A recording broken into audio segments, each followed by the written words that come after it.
Hello and welcome to Deconstructing The Construct, episode 54. Apologies for not doing one last week. I wasn't feeling very well. However, I'm back with John Daniels for 54. Welcome, John. Hello. Thank you for having me back. I don't know why, but thank you. It's been a busy 2 weeks, as always. Never a dull moment in the falling apart construct. But trying to go back and do this in linear fashion for people. When we had our get-together on Tuesday the 20th, what was being experienced by quite a few people was, physically at least, flu-like symptoms. And a lot of aches and pains, diarrhea, all the, fevers, temperatures, hot, cold. And what came out of it intuitively for a lot of people was a connection to vaccines, that they were literally purging and healing from a lot of the crap that are in vaccines.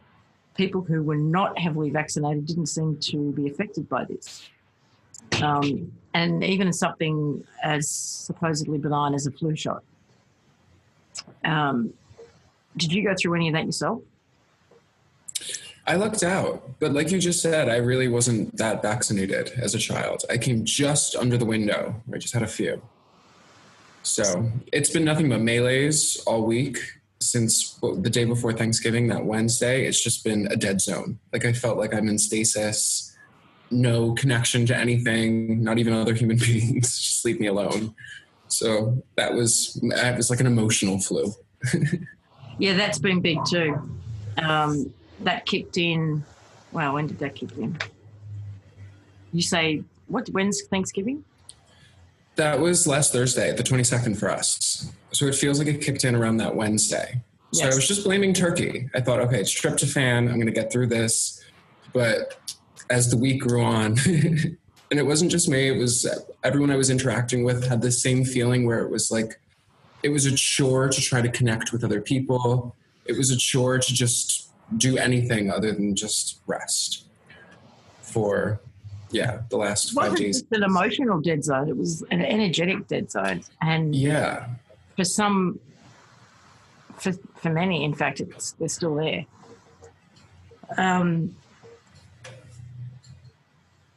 Return of the bird tribes is the next thing that went down that day. And people are going to laugh because I can't say this word for some reason anymore. But Quetzalcoatl, did I get that? Works for me. In previous episodes, we talked about the Anasazi energetically returning. And what we had at that point was the return of the bird tribes, represented by this Quetzalcoatl character. There was a connection to Montezuma. It was one of those energetic observations that we did as a group that went on for several hours, but it also ties back to some months ago when I realized that in the energetic, these things represent metaphorically a lot of the time. So what was discovered was a box that had been sought after by home, discovered, and very, very, very carefully, bit by bit, opened. And it contained all the original DNA strands. And we believe that that's now starting to show up in these energetic observations, like I said, with the Anasazi and now the bird tribes. No idea what's next. And as that is returning, it's reactivating and reawakening those aspects of our DNA, which I guess ties into Lulu's message from a few months back where she said that everything is represented here. She called it the imprint code, the 1010E, because when we look back at the series of events, it's only in hindsight that a lot of this shit makes sense. We had our multiple personality discussion which led to Lulu popping in and saying, I get it. That's why it didn't work. There's this 1010E code, which is the imprint code, because there's 12 realms of time and you guys are imprinted everywhere and everything's represented here. It's all contained within. And then this box was discovered, and then Lulu said the 1010E code is now ready and we're sending it now. And then we start to see these things show up. The Anasazi show up and now the bird tribe show up. So in hindsight, you can see that series of events. Doesn't make any sense at the time. But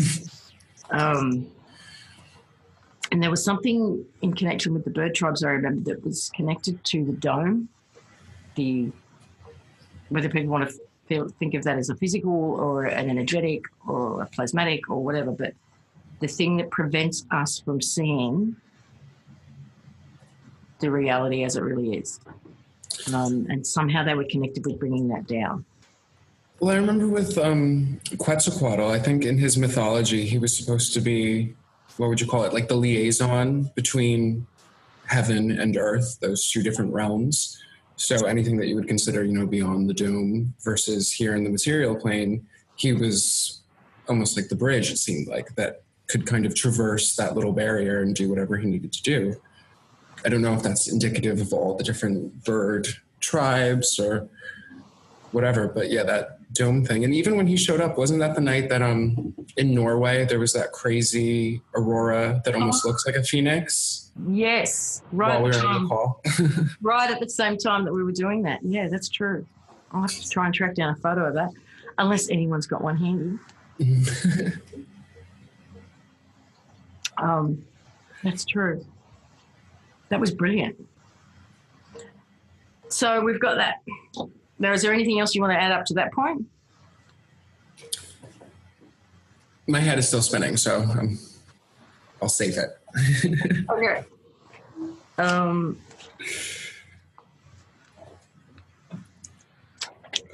Because there was, maybe I will share. There was something with the 1010E code that I got pinged on the other day, and I haven't even had an opportunity to share it. So it's just a brand new thing for me, at least.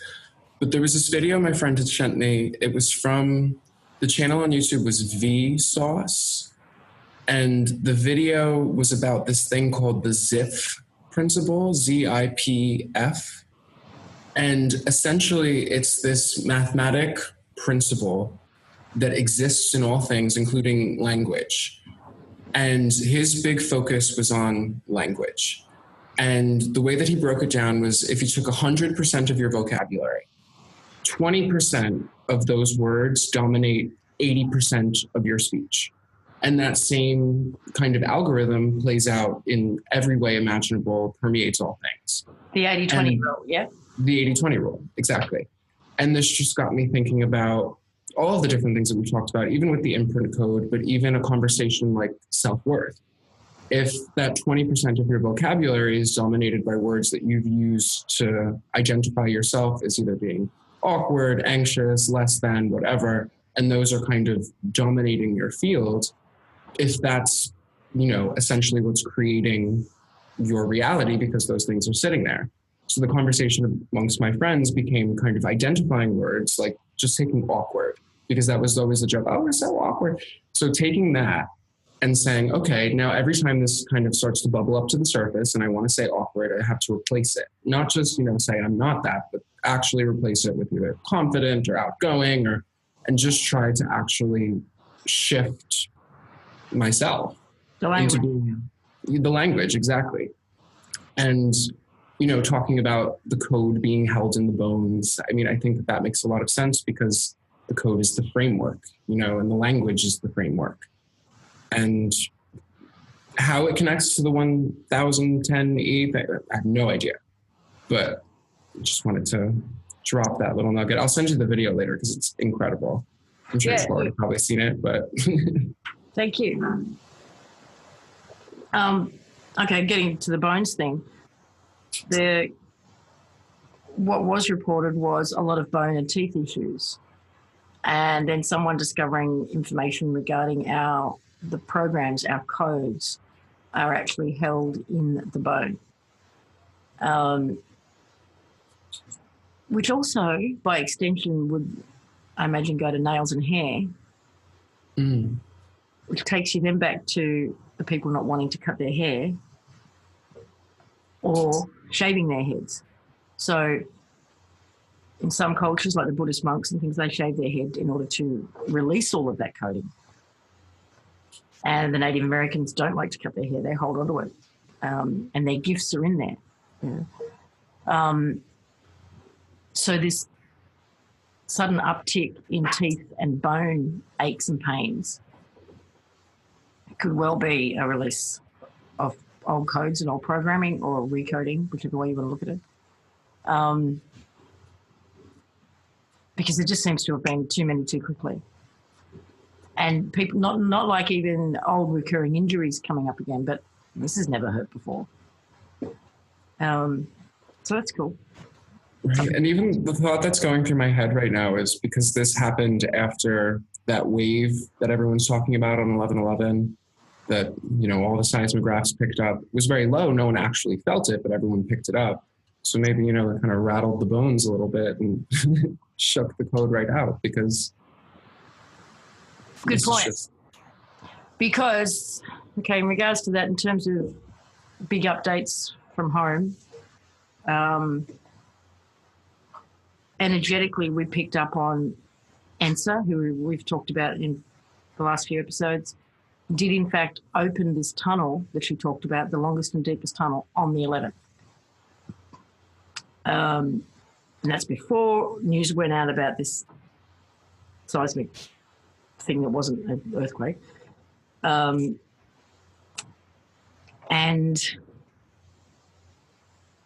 we, well, when was that? Earlier this year, talked about what we'd been told was Earth as a being, or a being that we would refer to as Earth, who supported the life in this construct, left. And she went home and was now supporting home, whatever that is, whether it's the Windows 50 version or whatever. And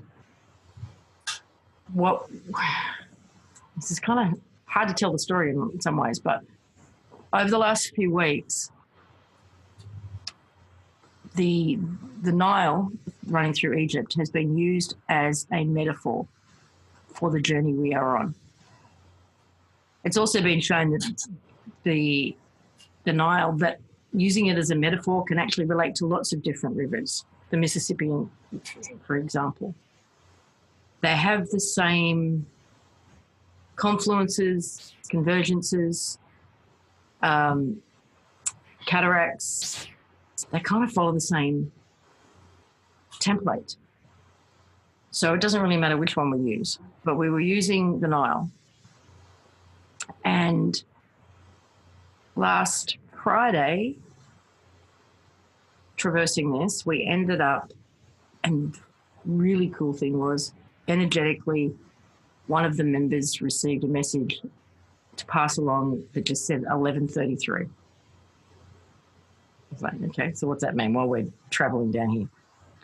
And it turned out that we stopped at a place called Lake Victoria, right at 3311. Was it longitude or latitude? One of them. Something like it. Yeah. And that's where we've been sitting. So there's a connection somehow between this Lake Victoria, whether it is one of the exit points of this tunnel, and home. And what was, I guess, navigated and observed yesterday on our call was, again, I have to backtrack. So there's two things going on. Energetically, we've got the return of these different, and activations potentially, of original DNA, as demonstrated by the Anasazi and the bird tribes and this box that I talked about. And then we've also got this merge that's happening between where we are and what we're calling home.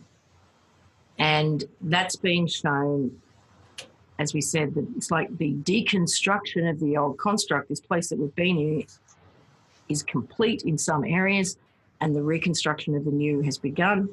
There was the dragon that came into this brand new dragon that came in to lay the foundations and put all the framework in. Then there was a red dragon that came in to set it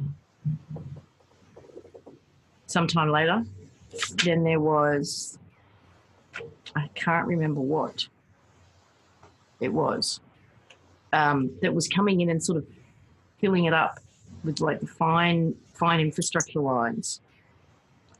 And then what happened yesterday was seeing the first sort of home people come in. And they were all of the scientists and the technicians. And they seem to have been doing multiple jobs, actually, and working in teams of 3, which was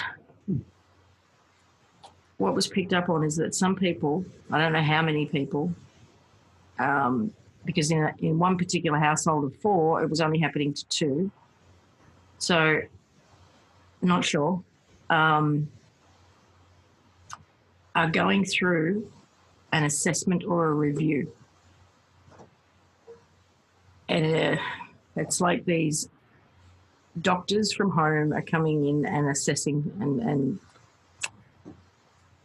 assessing. That's the word I got yesterday, so I'll stick with it.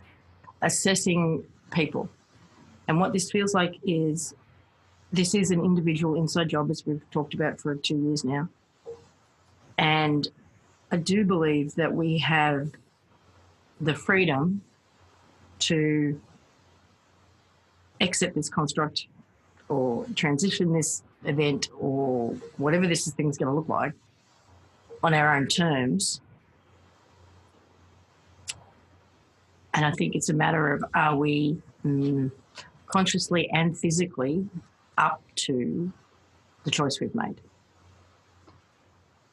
There's been, since the beginning of contact with Lulu, it's like you either walk out or wake up.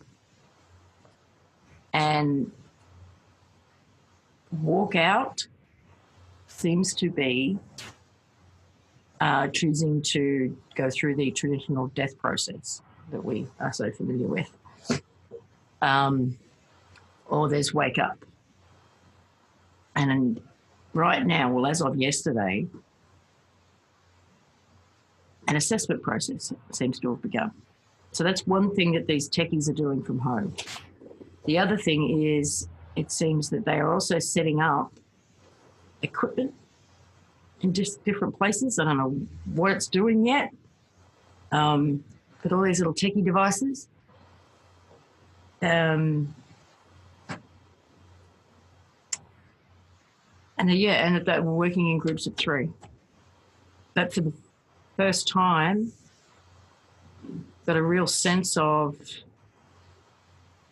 this tunnel of all these beings coming through it. The front line was all these techies and could see the end of the line. What we also got yesterday was that Earth, along with Ensa, is working along with Ensa, and that Earth is in fact returning through this tunnel, and she's bringing home with it and everybody with it. That's what came out of yesterday's get-together. So either we are completely delusional, which is obviously a huge possibility,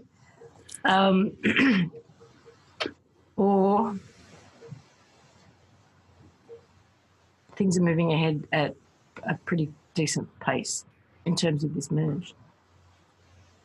And for some people, they have been this dead zone, this energetic dead zone, like the Schrodinger cat guys, they're all blind. And I think that's very, very deliberate, because some of our best seers are blind at the moment, or have been for a couple of weeks. And I do believe it's because they're involved in something very, very big. and they're not allowed to see, because if they see, then others see. So I'm sorry, I just went on a rant. I didn't let you get a word in. Go for it. I got to absorb, though. It was okay. But no, the assessment period thing, that's really interesting, because even with the dead zone that we've been through, it's kind of been like a forced moment of introspection where I just had to examine what I was going through, what I've been through, what I want to do, kind of recalibrate where I'm at right now. And there was something interesting too that came up with denial, and I forget who had said it in chat, but they made a correlation between the Nile and the labyrinth. They were saying that where the Nile goes, that's essentially like the center of Earth's entire landmass, and made this comment about, trying to get to the center of something. And usually with the labyrinth, that was always the goal, is that you wanted to get to the center. And so, on this little consciousness journey, it does kind of feel like we're in a place where you can be introspective and you can actually start to process things. And it's almost happening unconsciously, because again, there's no hard to make sense of anything that's going on up here, but I can feel the inability to English. I can feel that for sure, but I can feel things just doing whatever the fuck they're doing. Well, that's my rant. That also ties into, I guess, I see it's not a repeat. I don't want to use that word. But lots of things that came up yesterday and lots of things that we've been going through over the last couple of weeks are like an echo of what we did 2016-17, including there was a period there where we felt like we were going through a life review. It was almost like the thing people talk about when they've had a near-death experience, and there's this whole life review thing. Yeah. Maybe if you didn't go through that, then you're going through it now, and that's what we're calling an assessment. Because then we weren't, if what we're calling home or our greater selves were involved, we weren't as aware of it. But now that all feels so much more tangible, and we're aware of it more. So could be that, or it could just be the next level of that, because facing deepest fears has been another thing that's come up again, and we've also been through that cycle. So are we going again deeper, or is it for those who didn't do it the first time? Don't know. And even the confirmations keep rolling out in terms of the deconstruction. Everything that I've seen in the news cycle the last couple of days just blown my mind. We didn't even get a chance to talk about this yesterday, but the Epstein case got completely reopened with Epstein Island and all of that crazy, crazy stuff. And what had happened was Trump had appointed the lawyer who was supposed to prosecute Epstein, who was supposed to put him behind bars. He appointed that lawyer to become the Secretary of Labor, which is a department that oversees human trafficking kind of issues and things like that as well. And this happened months ago. It was very quiet. No one picked up on it. I didn't see the QAnon people talking about it. Pizzagate, no one noticed. It just happened. But in the last week, there's been all of this talk about who is Trump going to appoint as the new Attorney General. And someone threw out this guy's name. And because of that, they had to reopen and examine the Epstein case from like the mainstream media's perspective. So anything Trump does, we have to just vilify. So, oh my God, he's about to appoint Acosta. Let's look at Acosta's record and see what he did. Turns out the plea agreement that he gave to Epstein, not only did it grant everybody who was possibly involved immunity from all federal charges, investigations, all of that, but his jail sentence, he was allowed to have 12 hours a day, 6 days a week. He was allowed to leave jail for work release. Who gave him this plea agreement? His name was Acosta. That was the last name. I forget his first name, but this gentleman, Acosta, he was a prosecutor in Florida, the swamp of all swamps. And he was supposed to put Epstein behind bars. He was supposed to be representing the victims, all underage girls that had come forward. And he even went so far as to actually seal the plea agreement that he had given Epstein so that his his defendants, or what would they be? The girls couldn't see it. So again, because this name was just mentioned in association with Trump, everybody has eyes on it. CNN is doing stories, NBC, all the big things, and they're reopening the Epstein. But where does that lead? It don't lead anywhere good for anybody. So that whole thing feels like it's just about to hemorrhage and actually become accepted truth after God knows how long. And even Deutsche Bank got raided in the last 48 hours. Again, maybe because of Trump, because there was this thing that came out that they had given him a loan and it was shady. But beyond that, they got raided top to bottom because of the Panama Papers, because of all kinds of illegal things that they were caught doing. And now their whole story is being flushed out. I saw one thing that mentioned that they were the bank that actually funded Auschwitz, and that they were the Gestapo's private bank. So everybody's just getting torn to shreds. So cannibalization, I know that word was mentioned. Everybody's cannibalizing each other. So from this perspective, good things still happening. So as we've been talking about lately on our calls together, that this is all a projection, and that the cleanup of what everyone now is calling the deep state. No one uses Illuminati and Cabal anymore. It's just the deep state. Is the metaphor or the external evidence of the cleanup of the energetic virus, which leads me to wonder whether the moment all the indictments are unsealed, metaphorically speaking, that would mean that the virus in all its forms, potentially, has been seen, outed, contained. And then it's a matter of what do we really need to see play out past that? And I know that there are a lot of people invested in justice and retribution and even revenge. I know that there have been a lot of people working for a very long time towards this plan, trust the plan, whatever that is. So I do understand their desire to want to see it through. Absolutely. But is that when we start to see a split? That's what I was just thinking. If you want to see it through to the end, enjoy it. I don't need to get that far. Like you said, the revenge element of justice, it's that's where the things in the peripheral tend to kind of distract from the now. You look on Facebook, last 24 hours, okay, I got it. But there have been times when you get caught in the echo chamber, you waste your entire day away, and you don't really feel that good at the end of it.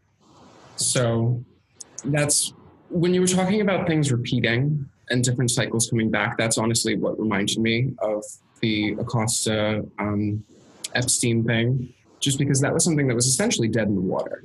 The case was done, everything had been cleared, everyone was given immunity, it's over. And now here it is full force, and it's the linchpin. So it just looks like the deconstruction is continuing. So again, these issues that, like I said, I thought were dead in the water, that no one thought any justice was going to come whatsoever, it finally seems like there's a little push there to bring that to the light. And even with the banking thing, I mean, Deutsche Bank is one bank, but it works with every other bank. It's on, I forget what they even call it, but there's essentially a council in the city of London. I think there's 5 or 6 banks, and they set the price of gold every single day. They call each other. So if Deutsche Bank is one of those banks, then I would assume everybody else might be in a little bit of trouble. Well, there was also a JP Morgan executive a month ago, maybe, who was arrested, charged, as far as I know, in regards to silver manipulation. So he just went, not my fault. It's what I was taught to do by everybody above me. Yeah. You're all making that. But it's interesting, the cannibalism aspect of it. And yesterday, something else happened through all of this too that felt like we did get put into our own personal little protective bubbles. And it was it was kind of quite specific for me anyway. It felt like the tech frequency stuff, like Wi-Fi and HARP and whatever else they're broadcasting at us through technology, stopped. And like there was this sudden shield. It was quite interesting. So I don't know if anybody else felt that. I'd be interested to hear. It felt, everything went quiet. Inside this little bubble felt very, very calm. Take a nice deep breath. And yeah, you can feel the edge where it's like all these frequencies just stopped. And it was like living with white noise all your life. And you'd said that you don't even notice it's there until it's gone. It was like that. And when did you say you felt this come in? At some point yesterday during the call that we were doing. Oh, wow. After noticing all the science techie guys come in. Mm. So,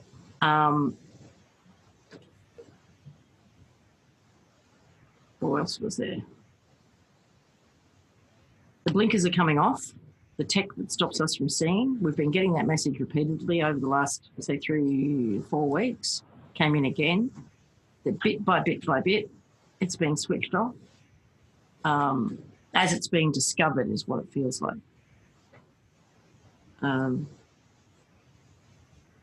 The other thing that people may have experienced is hearing the sound of water when there isn't any, rushing water, or feeling like they are like on a raft, which seems to coincide with the tunnel being opened on the 11th and literally the sensation of travelling through it. The other thing that's come back, which again is another echo of 1617, is falling to the left. And the sensation of a membrane or a gelatinous sort of fluid that's moving slowly through. Again, these things have come back. Not real sure what any of that means just yet.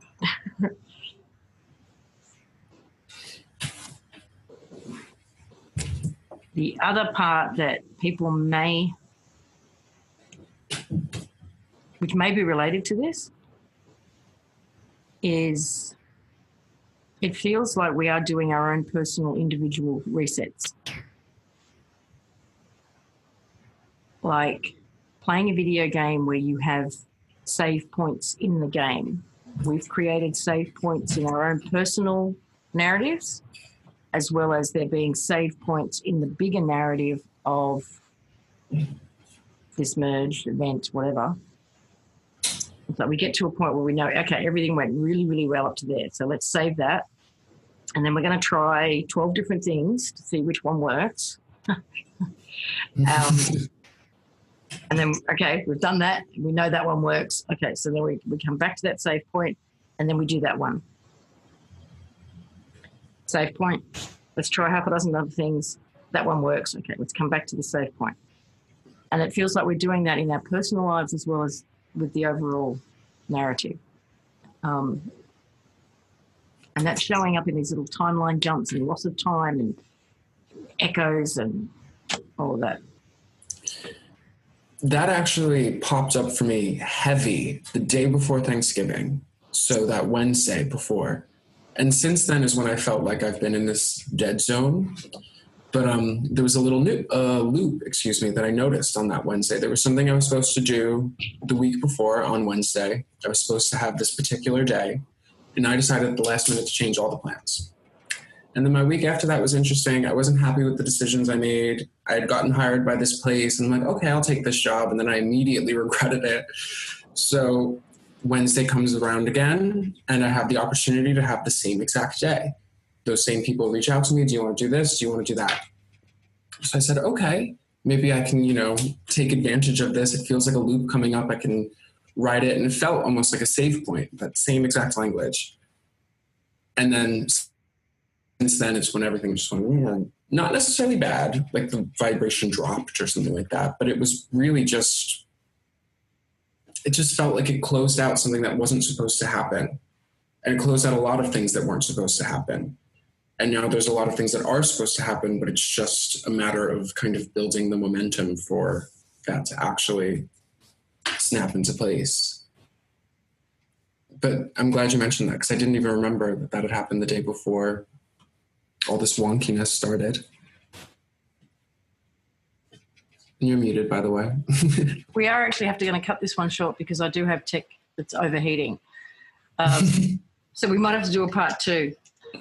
But the big takeaways, I guess, over the last couple of weeks are, on the energetic, it feels like the tunnel was opened. That, and even, actually, that's probably not the best way to put it, but that there is movement in the tunnel, that Earth is returning. She's bringing home with her. That there is an assessment period or a review happening for some. So energetically, that's the takeaway that I can boil it down to.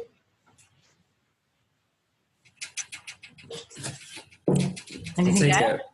Yeah, take it. Okay. All right. Thank you. And I know we've got a lot more to talk about, but maybe we can get together tomorrow or sometime soon. Sometime soon. Okay. Thank you. See you then. Thank you. Bye, everyone. Bye.